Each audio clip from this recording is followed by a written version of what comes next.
Suicide, cocaine, Diamond Dallas Page, and Linkin Park? What? Welcome to the Joyous Expansion Podcast. I'm your host, Brett Dupree, scouring the globe to bring you stories of courage, passion, and resilience. If I could sum up this podcast into one word, I would use empathy. Now let's get inspired. Welcome to the Joyous Expansion Podcast. I am your host, Brett Dupree. I am super excited for this one this week as Amanda Webster has an amazing story, harrowing, ups and downs, hero story, and just such a great message, and I'm very excited for you to hear it. But first, I must become vulnerable, because if I can't be vulnerable, how can I expect my guests to be? If I sound weird, it is because I still have a stuffed nose. If you've been hearing me for a while, you've known that I've had this cough, and I've had this little cough for a while. My girlfriend kept on telling me it's allergies, but I told her no over and over and over again. Why? Because I am Brett Dupree. I don't have allergies. I prided myself as a kid with someone who doesn't get allergies. I prided myself as a teenager someone who doesn't get allergies. I prided myself in my 20s as someone who didn't get allergies. And I prided myself in my 30s as someone who didn't get allergies because I was healthy with a special body that didn't get allergies. Well, one thing this COVID-19 coronavirus shutdown has done for me is allowed me to work from home. And when I work from home, I stay home. And then I drive out every couple of days to do what I need to do, pick up groceries from a pickup place, bought something from a friend yesterday. And one thing I began to notice is when I stay home and only go outside once a day to check the mail or go for a quick walk, and once I start driving for a while with that air blowing in my face from the outside, I started to notice that my throat would tingle. And I started to notice that I'd want to cough. I noticed this yesterday as I was driving to Seattle to pick up some cacao, which I'm going to do an experiment for the Church of Awesome. So check out the Church of Awesome podcast, as I'm going to take up on the sacred drink, and then whatever comes to me from source, I'm going to talk about. But as I'm going to pick up my pound of this sacred cacao, I noticed myself start coughing. I noticed my nose starting to get stuffy again. I noticed my throat kind of hurting. I noticed my breathing getting kind of hard. And then I thought to myself, when is the last time this has happened? Well, it happened on Sunday when I went out to the Cheesecake Factory to pick myself up a cheesecake and spaghetti carbonara. And then I started putting two to two together, and I noticed that when I go out, I feel bad. When I stay in, I feel fine. And I noticed because I've been thinking of myself as someone with a cough, and I am somebody who has a lot of platelets. So the blood works area in the area really likes it when I donate my platelets, because I can do 3 whole thingamajiggers of platelets, 3 whatever they call it, which is a lot of platelets. It takes like an hour and a half to do. And so they call me a lot, but I haven't made and especially with this COVID-19 situation, there haven't been people who have been able to donate as much. So I've been thinking to myself, I shouldn't be going because I had this cough, and then this cough actually started right before I went into quarantine on the 13th of March. So just over a month ago. So I've had this lingering cough. And so I've been trying to pay attention to my body. And if I can go a few days without feeling bad, I was going to call in and go donate platelets to help save some lives. Well, yesterday before I left, I was thinking about making that call because I was feeling really good. My lungs are feeling good. I didn't have any tickle in my throat, no cough. I felt great. I felt 100% great. So I start driving and bam, I started getting the cough. And I finally put two to two together. I think I have allergies. In fact, if I really think about it, I kind of went through this last year. It wasn't as bad as this year. This year, I have harder to breathe. It's not hard. It's just I noticed my lungs. Last year was also my first time I ever got a respiratory illness. So that might be some lingering effects of the respiratory illness and age and stuff like that. And so I had this cough and noticed my lungs and I'm like, wait a second. Last year I had something around this time. And I remember joking to myself in some of my jobs is that it was like I was allergic to work. Ha ha ha. So I'd go to my job. I'd feel kind of sick. I'd go home and I'd feel fine. I go to my job, I feel kind of sick, go home, feel fine. Over the weekend, feel great. Go to my job, feel kind of sick. Not only do I think I have allergies, I think I've had them for years, maybe even 5 to 10 years. Something I never dealt with, something I never checked. Why did I not check? Because my identity, who I was, who I thought of myself was somebody who did not get allergies. See, this is some of the problems with labeling something about ourselves when we make it our identity. When you make something our identity, we can cause us to not do things that is outside of our identity. In my mind, I was somebody who didn't get allergies, even though I had slight symptoms. I could have been taking Claritin all this time, which I just ordered, and just felt better all day. This is just a simple thing. You can see this all around the world. Every time you think to yourself and give yourself a label that causes you to do something that you feel you should do. I know I did this for a while when I told myself I was an introvert. The thing is, I never was an introvert, but I labeled myself as an introvert, which allowed me to give me the excuse of my anxieties because I was just like, oh, I'm an introvert. I need to stay inside. The reality was I was not an introvert. I'm actually more of an extrovert than an introvert, maybe an omnivert, but I just had so many anxieties that being alone was the only way for me to decompress when out in public because my constant worry about what people thought of me was so exhausting that I had to spend time alone, and I felt like an introvert, but I wasn't. I loved going to workshops and just being around the people and having a good time, and when I'm in that zone of being in that workshop, I'm invigorated. I feel alive. I love it. I love it. I love it. I love it. I love being around a lot of people. When I don't have that thing in the back of my mind is everyone's watching me, and no matter what I'm doing is wrong. And because I live with myself as an introvert, I allowed myself to be able to trick myself into thinking that I didn't have to do anything. I didn't have to solve the problem. See, that is one of the benefits of taking away labels and thinking of ourselves as these labelless beings, or just putting on the right labels. Because sometimes you want to label things so you know how to fix it. I am someone who's insecure when it comes to relationships, and I notice that, and I can fix it. But when I label something to cover up something, that is a problem. Because that's what life is about, I think. Or at least a good part of it. Looking at something and then figuring out how to deal with it. And constantly growing and recognizing the fact you're going to make the same mistakes over and over again. But that is my allergy story. I'm hoping I'm right. This Claritin will make me feel better because I really want to feel better. Somebody who really wanted to feel better and was able to turn their life around is Amanda Webster. Amanda Webster is a fitness model and certified wellness coach who overcame depression on her own terms after years of being guinea-pigged on anti-depressants, losing her parents, and succumbing to addiction and self-harm led her to the edge in a Canadian hotel room where she almost took her life. A year and a half of self-discovery and making healthy changes in her life, she was decertified as having a serious mental illness by the professionals that told her it was not possible. She is now passionate about helping others who struggle to find balance and live their most fulfilling lives. And now here is my interview with Amanda Webster. Hello, Amanda, and welcome to my podcast. Hi, thanks for having me on. I am excited to have you. It says here you're a fitness model and a certified wellness coach. I am. That is so cool. So tell me how you got started on that. Well, it was interesting because that was kind of a byproduct of my whole healing journey, my whole healing process. After I came out of the dark, like a lot of people just had that really driving force to help others that were going through similar things that I had been. And I've been modeling off and on since I was 16, and the fitness modeling just kind of fell into place. It just made sense because I know that I'm a little bit older and I'm probably not going to be getting, fashion spreads and spot at Fashion Week anytime soon. But because of my image and because fitness was such a big part of my healing journey, it just made sense. And I ended up meeting a couple contacts literally that just fell out of the sky. And it was kind of serendipitous that at this time that I was healing, I get these offers for these fitness magazines and to start doing more fitness-oriented work. And I knew that I was where I was meant to be. Cool. So you mentioned coming out of the dark. Can you tell us your darkness story?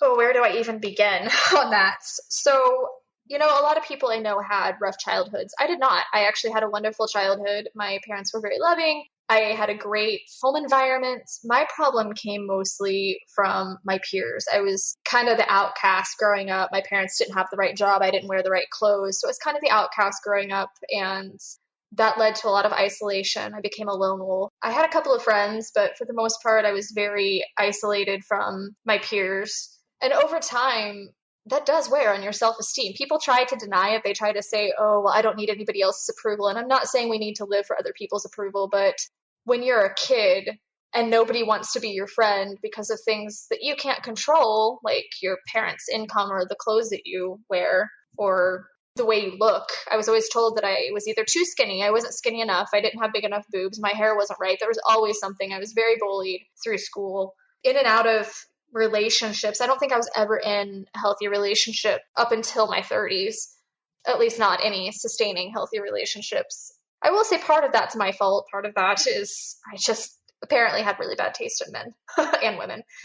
But the breaking factor was really when my parents passed away. My dad passed away in 2005. My mom passed in 2007. And truthfully, I had no idea how to cope because that's something we don't learn in school. You don't learn coping mechanisms for emotions. You don't learn how to, be on your own, really. It's just supposed to be a trial and error thing. Well, I didn't have any option to fail. My mom died. I was 22 and I didn't even know how to do my own laundry. I had to call my best friend to walk me through laundry because I'm not saying that I was spoiled. I helped around the house. I still lived with my mom when she passed because she was struggling with losing my dad. So I did help and all, but I had no clue what I was doing. I got into a relationship literally right after she passed away, I think to try and fill that hole. And that's when everything kind of started going downhill. I started really using cocaine to deal with the pain of losing my mom and then subsequently the pain of this relationship. I was smoking, I was drinking, I was self-harming constantly. I just couldn't cope. I had no idea how to cope with the pain of losing my mom and being all alone. And there were a couple of suicide attempts in there, but I don't think anything real serious. I think it was more of a cry for help. It was, I really need someone to pay attention to how serious this is because I felt it going in that direction. And at the time, I would argue that I was feeling really hopeless, but I really just think I was looking for a way out. I ended up staying in this relationship. As a matter of fact, I chased this guy from California to Arizona. When he tried to leave me, I should have let him. But I didn't. I chased him to Arizona. I ended up getting pregnant. We had a son. And then I just woke up one day and realized that this is a nightmare. I can't do this anymore. And I left him. I got in another relationship that wasn't really it was pretty much a carbon copy of this other relationship. And I think part of that was because I didn't deal with the things that I was contributing to this relationship. I didn't deal with myself and what I was contributing to make this relationship toxic. Because it does take two, and I'm willing to take full responsibility that I had a good part in, why that relationship became toxic. But after that, I was with a guy for a couple of years. We broke up. I left him and we got back together. I really had a hard time when the lead singer of Linkin Park, Chester Bennington, took his life in 2017 because from the time I was 16 up until this point, their music was my comfort, my security blanket. As a matter of fact, when my mom died, I was nearly catatonic for 3 days straight. And I just sat there singing the song Leave Out All the Rest to myself for 3 days straight, just smoking cigarettes and singing that song to myself. And it's the only thing I think that kept me alive. So when he took his life, I got back into drugs. I'd been clean for the most part since I'd been clean since I'd had my son. And I started getting back into drugs. I just didn't know what to do. I didn't know where to go. It's like the little comfort that I had in my life since losing my parents was just yanked away from me, and I didn't know how to cope because, again, I hadn't really had any healthy coping mechanisms other than this music in my life. It was kind of a hard road because I felt like the music was a lie. I couldn't listen to that anymore. I didn't want to be doing drugs, but I didn't know what else to do. And I didn't use around my son. Like, I will say that I was very good about not being intoxicated around my son, but I split custody with his dad, and he went to sleep for a good solid 12 hours at night. So there's plenty of time for my nasty little habits. Finally, when I met Mike Shinoda, the other singer from Linkin Park, I had this weird revelation when I met him that I was just being a hypocrite. I can't do this. It's not doing my life any good. It's not helping me. I can't do this anymore. I decided after that I was going to get clean, that I wasn't going to self-harm anymore. And I did on my own, managed to get clean. So I stopped self-harming. He'd drawn this little puzzle piece on my left wrist with his initials, and that was kind of that was always where I harmed when I self-harmed. That was kind of my reminder. There was still strength there. It took me a while to really learn the lessons of what depression and suicide really, I think it actually took me almost taking my own life a few months after having met Mike, because at this point, I don't really have the music. I don't even have the drugs because now I've committed to myself to getting clean off those. I don't have the self-harm. I don't have my parents. I don't really have the support of a significant other. I have a young child, but that's a whole lot different than, having a strong support system. And I remember when I went on a trip to Canada, my friend had got me stage bar tickets to a Justin Timberlake concert, which just turned into an absolute train wreck. And I went back to my room and everything in my life was just falling apart. I didn't know what to do. I felt like I had no direction. I had no purpose. I was constantly depressed to the point of I had no drive to do anything. I had no drive whatsoever to do anything. Getting out of bed in the morning and putting pants on and making sure my kid was fed was kind of the energy that I had every day. And I hated myself. I really, genuinely, truly hated myself. And that was a hard thing to come to. But I remember being in the hotel room and I was done. I stood out on the ledge. I opened the window. I went out on the ledge because this is in Canada. And apparently they don't have the safe proofs that we have for the hotels, like where the windows don't open like that. You can't do that in most hotels I've ever been in. So I went out on a little ledge and I was just standing there looking down at the roof. And I knew that I was done. I just knew I'd done everything that I could do. I'd read the self-help books. I tried to take yoga classes. I tried to take medications, dozens of medications over the years. I'd had therapists give me so many medications over the years. I've been in and out of therapy, and I still wound up on that ledge because none of it did a single fucking thing. Pardon my French. None of it did a single thing. And I ended up on that ledge. And I just remember standing there, looking down at the roof below, thinking, I really hope that there's something else because I failed to make my parents proud in this life. Maybe I'll have another chance. Maybe I'll see them and I can explain to them that I just couldn't fight anymore by myself. And right outside my door in that very moment, Linkin Park came on, and it freaked me out because I don't believe in anything. I'm an atheist. I don't believe in anything. It had been dead silent for 3 days. I'd been in this hotel room. There'd been no people outside, really, definitely no cleaning crews, no music at all, nothing. It had been pretty much dead silent until that very moment when Linkin Park came on outside my door. And I just said, okay, I don't know if this is my parents or Chester or an angel or God or Zeus or I don't know, but I hear you, universe. I hear you loud and clear. And I went back in my room and I just fell apart. I said, I don't want to die. I just don't want to hurt anymore. I don't want to feel this pain and hopelessness anymore. I don't want to feel like I need to do drugs just to survive, just to get through my life.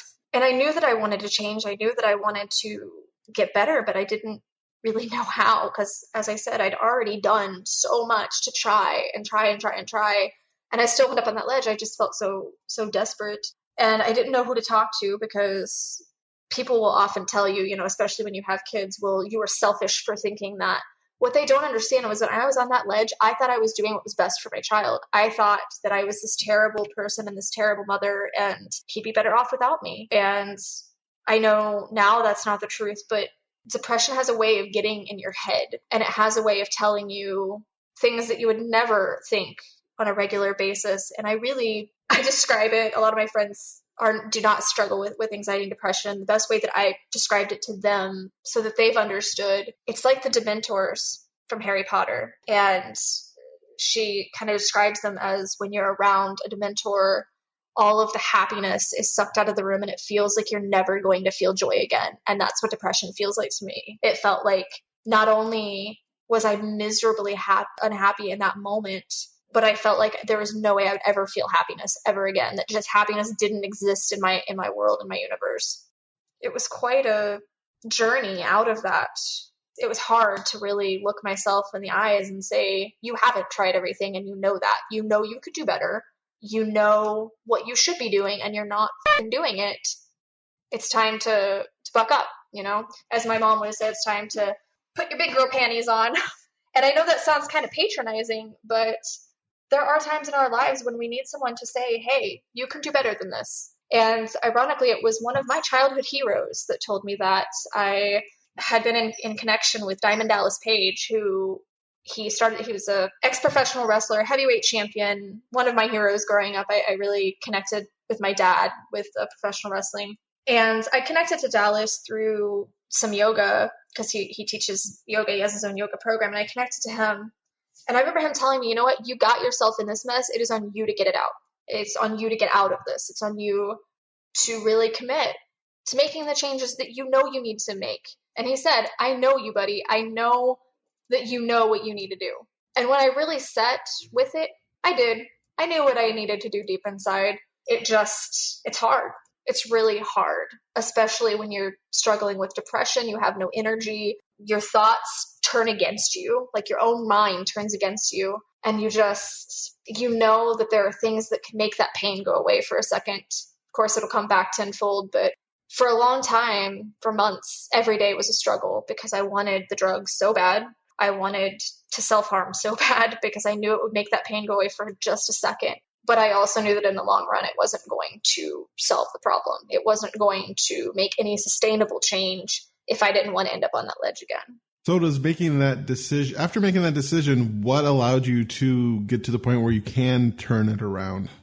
It was a lot of different things. Like I said, I'd done the yoga before and I'd read the self-help books and stuff. And it's a mixture of a lot of things. It's not, I ate a salad today or I went to the gym today. It's your lifestyle. If you have an unhealthy lifestyle, that's only going to feed depression. And not everybody feels happiness the same way. Not everybody is going to be as blissfully happy or as desolately depressed as people like me who feel a complete gamut spectrum of emotions. Not everybody's going to be like that. But there are things we can do in our lives to make sure that we are as high as we can be on our own personal happiness spectrum. And for me, there's the core of it where, are you taking care of your body? That's the main question. Are you taking care of your body? Are you fueling your brain? Are you giving your body a fighting chance against the depression and the cravings and all of these things? Are you giving your body a chance? And I had went to school for holistic nutrition, but had convinced myself, well, I'm eating vegan, gluten-free macaroni and cupcakes, so that must be healthy, right? Because it says vegan, organic, gluten-free. And again, I knew better inside.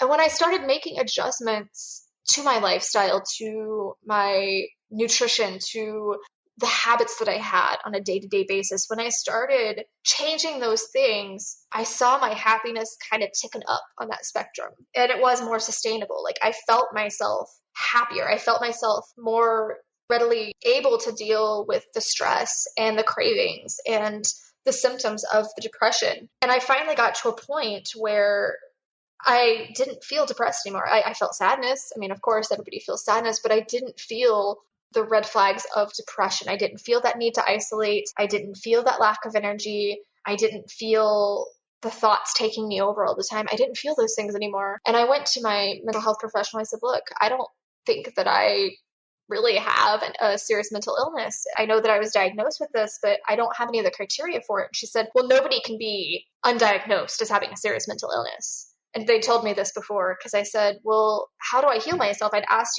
professionals over the years, how do I heal myself? How do I not have this illness? And they said, well, there's nothing you can do. You're going to have it for the rest of your life. So learn to deal with it. I call bullshit now that I'm on the other side of that. That is absolutely not true. I'm not saying that there's not mental health disorders that are going to require medication for life. There absolutely is. There's absolutely a time and place for that.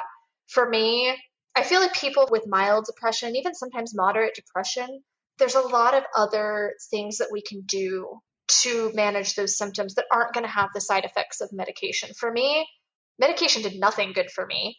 Best case scenario, it would just make me feel like all of the feelings were inside of me and I couldn't express them. So I still felt the same level of pain and depression. I just couldn't outwardly express it. So I couldn't cry. I couldn't emote really in any way, shape, or form. And in the worst cases with a lot of the medications, it would give me panic attacks so intense that I just lay on the floor and scream and think that I was dying. It was actually very, very similar to coming down off the coke. It was that complete loss of control. I felt like I was in a nightmare that I couldn't wake up from. And when I tell my mental health professionals this, they'd say, well, you just need to hold on for a couple of weeks and let the medicine set in, let the medication set in, and then we'll adjust it as necessary after that. And I'm sitting there going, are you freaking kidding me? Perhaps you didn't understand when I told you that I'm laying on the floor screaming and hallucinating, not really going to lead to a functional life. And that's all I really wanted, was a functional life where I could be happy and I could experience things. And I knew I wasn't going to get that listening to those people. After you got to the point of putting everything together, what got you to the point of wanting to help other people to do the same? I feel like that's something that we see really frequently with people that have gone through the darkness, that have gone through the dark night of the soul, the struggle. I knew what it was like to be in that much pain. And I just wanted to take that away from someone else. I wanted to be someone's Chester, like I feel he not only inspired me, inspired a lot of people. I realized in the months after his death that I wasn't alone in grieving this person I'd never met.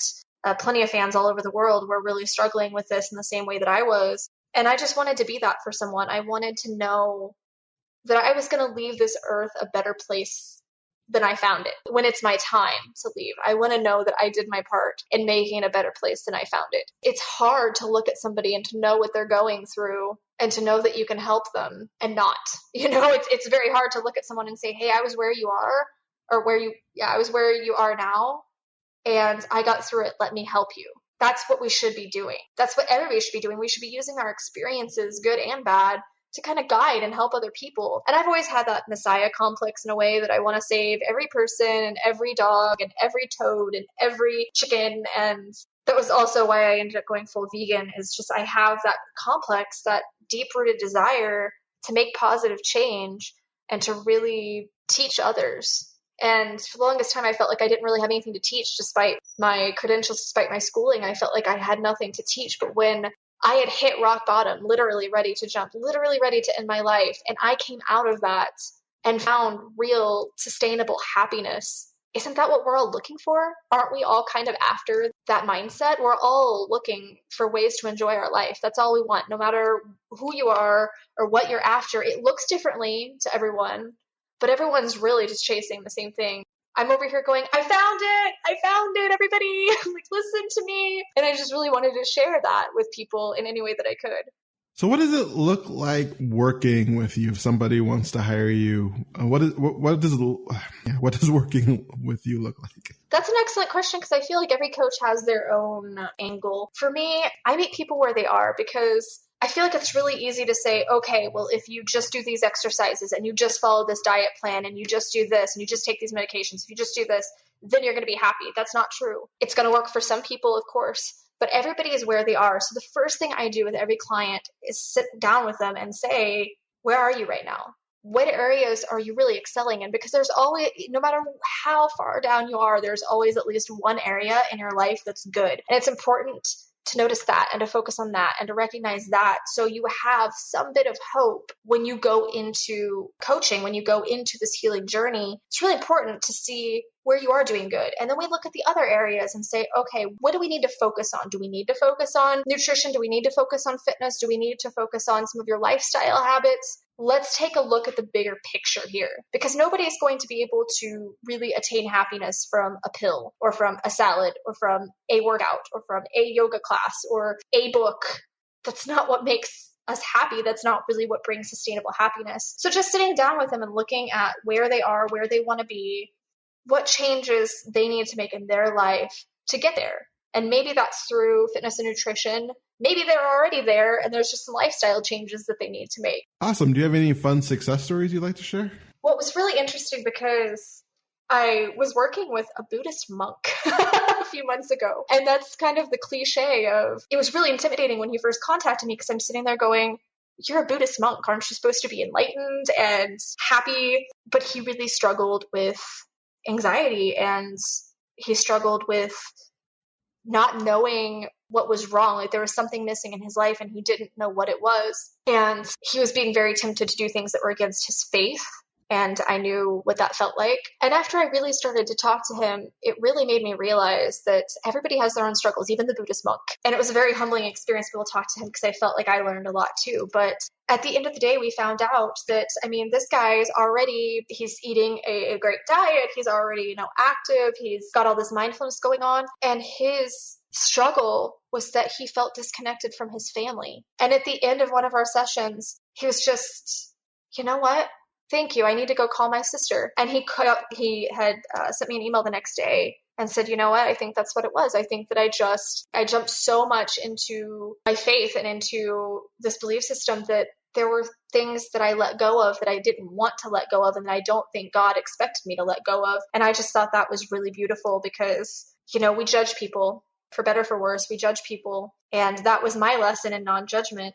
And also my lesson in everybody has things that they can improve, Once he got past that, he was able to remove that blockage in his life and return to his happiness and enlightenment and what that looked like for him. I also had another client that she was in a really bad home situation.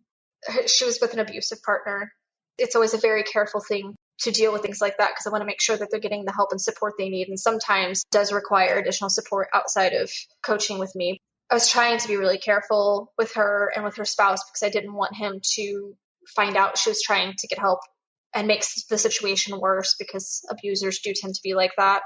It took me about 3 months to really help her realize her worth and help her realize, when we're in a situation like that, I've been in an emotionally abusive relationship. And when you're in a situation like that, you're in constant fear, constantly. Like you live and breathe in fear. And it's the most terrible, I would never wish that on my worst enemy. It's the most terrible feeling in the world because fear, it cripples ideas. It cripples your dreams. It cripples your self-esteem. It destroys the entire life experience and just crushes any chance you have in success and holds you in that dark space. And once we worked through what it was she was afraid of and how she could be the best, healthiest version of herself when she had the power, the esteem, the strength to leave that situation, she ended up starting her own business. And within, I think that was, it's March now, this last fall, within 4 months, she already has dozens of very consistent clients in this business, and she's already doing so well, and she's so happy, and I was just so happy for her. I know that she made like $7,000 in a month,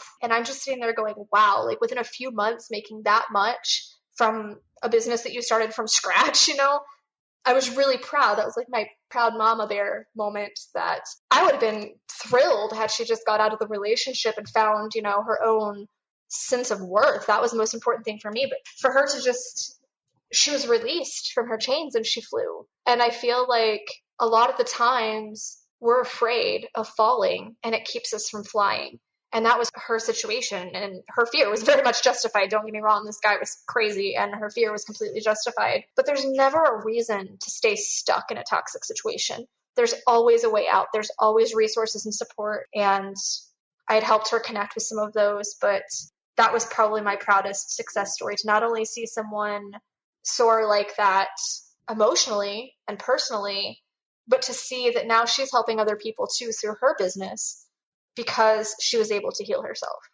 Wow, that is very powerful. Well, we are coming to the end of our time together, and one thing I like to ask my guests is to do a 1 minute of motivation. You can imagine this as if you have a time machine and you're going back to your 8-year-old self, and you must convey everything you need to do to live a healthy, happy life. But unfortunately, you only have a minute until you're popped back into the future. Or you can think of it as condensing your entire life's message into a minute. So are you ready? Ready. Let's go. I don't even think it will take a minute. I just want to tell my 8-year-old self that you're going to have to face your demons and they're going to look really scary, but there's always the light to shine on them, and you can ignore them or you can give them a voice, because your demons, your shadow, that darkness, it doesn't want to hurt you. It wants to help you. And it might not seem like it in the moment, but once you realize what it's trying to tell you and how it's trying to help you, that's when you're going to be able to work with it and not fight it and not be afraid of it.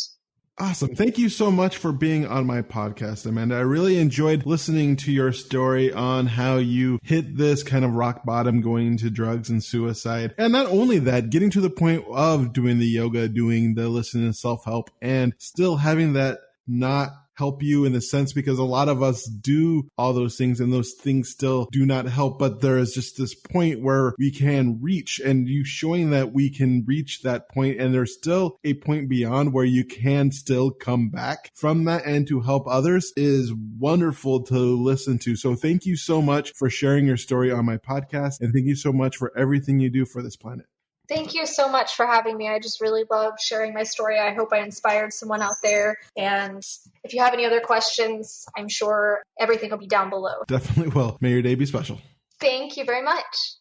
And there you have it, folks. That was Amanda Webster. Wow, what a story. I remember listening to it the first time and then going through editing, just thinking to myself, wow, this one is great. And the thing I liked about her message was it really spoke to me. I mean, a lot of people come up on my podcast I interview and they have great stories that I love them, but a few of them talk to me, and this one did. I mean, I never got to the point of suicide. I've never even thought of it. I don't know what goes into a suicidal brain, to be honest. I will never see myself as someone who could help someone with suicide, because it doesn't make sense to me. It like logically doesn't. However, I mean, I'll do my best by empathizing and being there for somebody, but I honestly don't think I'd be that much help because it's hard for me to get into that mind. However, there is the part of what she talked about is the person who did everything and still doesn't feel the help, as I am, even doing this podcast, and I still feel like I am not where I want to be in life and not where I should be. And maybe I'm not on a ledge, but my ledge isn't going on a ledge or doing cocaine. Mine is eating a cheesecake from the Cheesecake Factory. Well, I haven't eaten an entire cheesecake. I probably couldn't. I probably could eat half of one, but don't challenge me on doing that. But, I eating like 5,000 to 10,000 calories a night, while not the same, is still not healthy. And that's just a way for me not to feel. And I have done all those things. I have done yoga. I got into Kundalini yoga for a while. I've done so many workshops, so many things. And there's a part of me wondering, why am I not there? And just listening to Amanda's story is very inspiring to me. I really enjoyed listening to somebody who was in not an exact situation, but a similar situation. And I mean, that's what I get in this podcast to do, is because this is the importance of telling your story. And I really hope you enjoy this and want to share this and do anything you can to help Amanda get her story out there, because hers is a story I think can help many people. But this is one of the benefits of sharing your story and sharing who you are, because every time you tell a story, the listener puts themselves in your shoes.